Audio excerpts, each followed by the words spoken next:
Greetings fellow tank commanders. In this video I'm going to be showing you a game that I played with the SU-76I. This is a tier 3 Soviet premium tank destroyer with preferential matchmaking. The game I'm playing is a standard battle on province with tier 3 as the top tier and 1 artillery on each team. There are only 7 players on each team. I am also the only tank destroyer in this game. My tank is equipped with a gun rammer, improved ventilation, and binoculars. The Soviet crew I'm using has 5 crew skills and perks. I recently started running combat rations on this tank because I was getting really frustrated with the accuracy. I don't think a lot of low tier tanks really gain a lot of benefit from running food, but with this tank I find it's made a good difference. Unfortunately, it really takes away the tank's silver earning potential, so it's really just for fun now, and some good crew training. The position I'm in gives me a great vantage point over most of the map, and with my binoculars I have a huge view range, and so I don't really need to rely on my teammates to spot out enemies during this game. So far there's already been a lot of action here, and the enemy making quite a push in the middle. I managed to bounce a whole volley of shots there from an enemy light tank. The SU-76I does a pretty good job at deflecting small caliber rounds.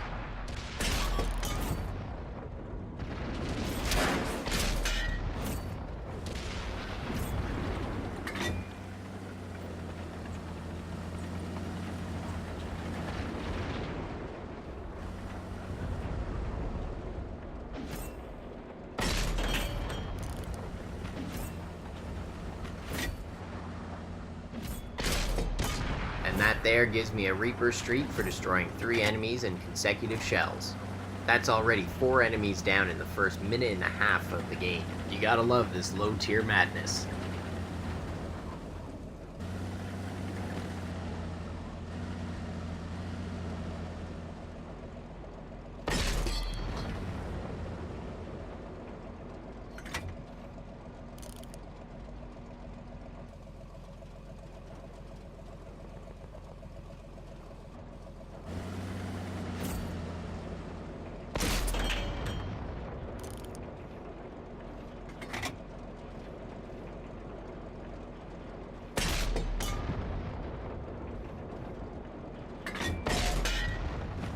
After I got spotted out here, I didn't want to stay in this position any longer, with the enemy artillery being able to hit me quite easily, and the artillery really didn't have too many other targets to look at. So I'm going to reposition to the outside of this structure so that I can get an angle on my base and hopefully use the wall to block me from some of the artillery shots.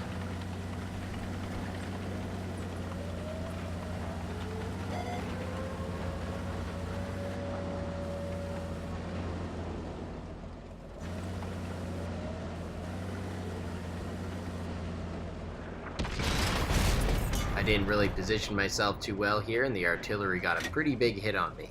I probably should have used my repair kit here, but I was hoping to actually just get a shot on that light tank. Fortunately, I don't take any more damage from that mistake. My teammate light tank has managed to flush out the artillery, so now I'm going to try to take him out before he can get to cover.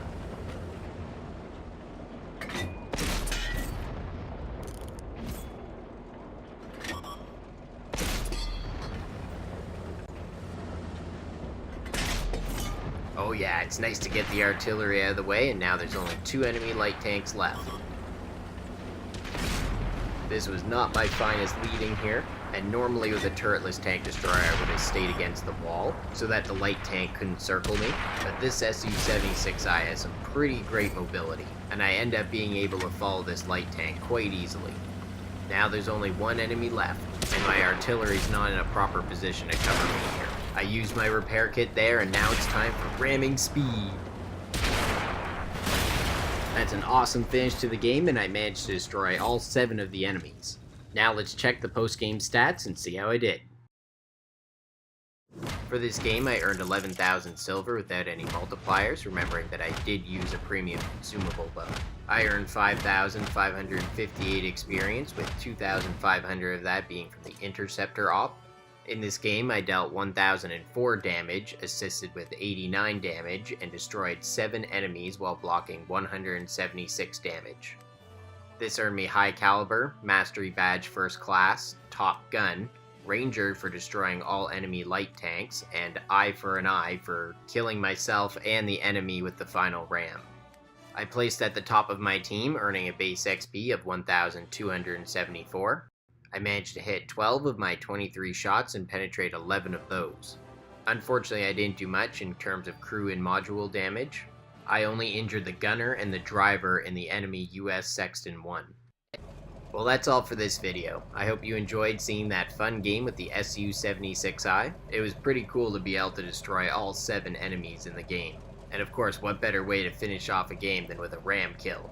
Stay tuned for more awesome World of Tanks videos.